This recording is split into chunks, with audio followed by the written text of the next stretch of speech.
All right, this is our Skegg stock installation video. You'll need a Phillips head screwdriver and a 3/16 inch drill bit. The drill bit will be for your pins and the prints holes in case they came out too tight. You could also use a small round file. So this is a T4 with no stock option. It's just a flat, smooth sides.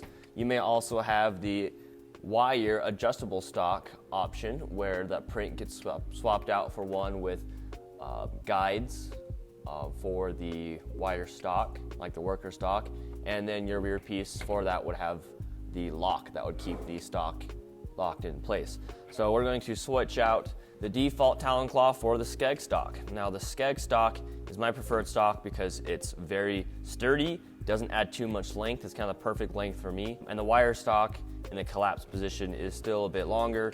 You know, because of the wireness, it kind of wobbles a bit more for me personally.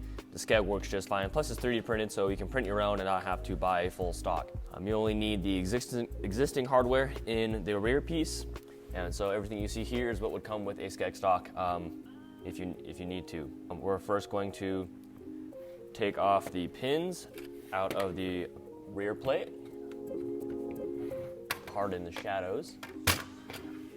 Then we're going to use a Phillips screwdriver to remove the stock, the key piece. So that's a 440 screw on either side and a 1032 on top. And you can slide that out. You will have a hex nut on the inside as well. Don't lose that. And I'm going to reuse the hardware from this print to use in my Skegg stock print here. I'm just going to swap it out for this one. And so I'm going to take those out. Take the 440s out and your hex standoff should come out as well. You can set that old print aside and the old butt plate we won't need either. So then to install it, we'll assemble the stock and then put it on. I'll start with the modified key piece or stock piece. So that's going to be assembled the same way as the default with the 440 standoffs, the hex standoffs inside with 440 screws.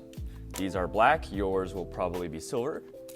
When you drive this screw, you don't want to drive it too far so that it pokes out the top. The design is such that if you drive it too far, the screw can poke out the top, and we just want to retain that hex standoff.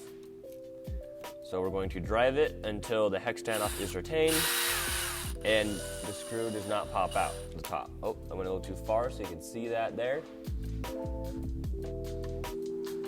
the lighting on there. There you go. I'm going to back that out. Don't go too far. So we've assembled this, that'll go here. Before we slide that on, we're going to also swap out the old rail. This new rail is just a single piece. It's a little nicer. You lose some rail, but it helps blend with the styling. So that'll slide on with that nub facing out, the rounded side facing out. Then we'll put our new stock piece on.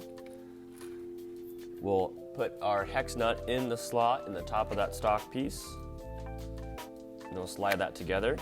And then I will replace my 440s. One on either side.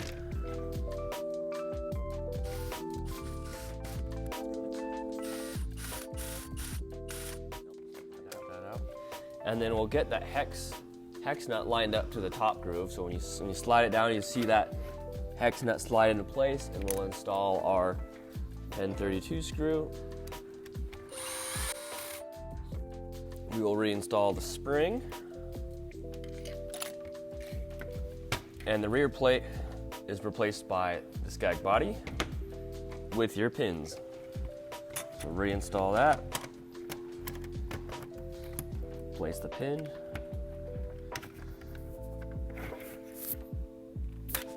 There we go, and a pin on top.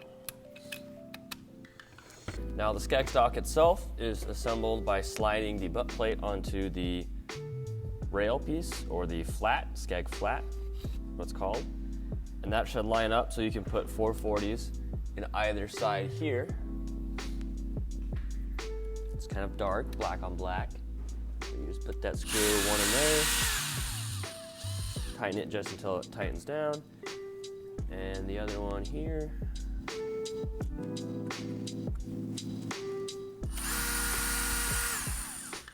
And that slides onto the back, like so.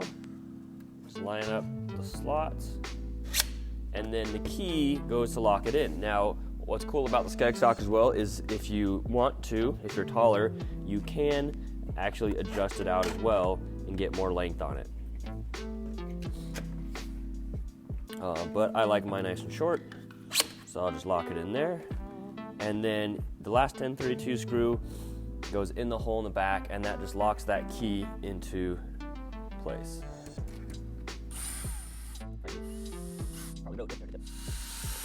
And there you go. That's the Skegg stock.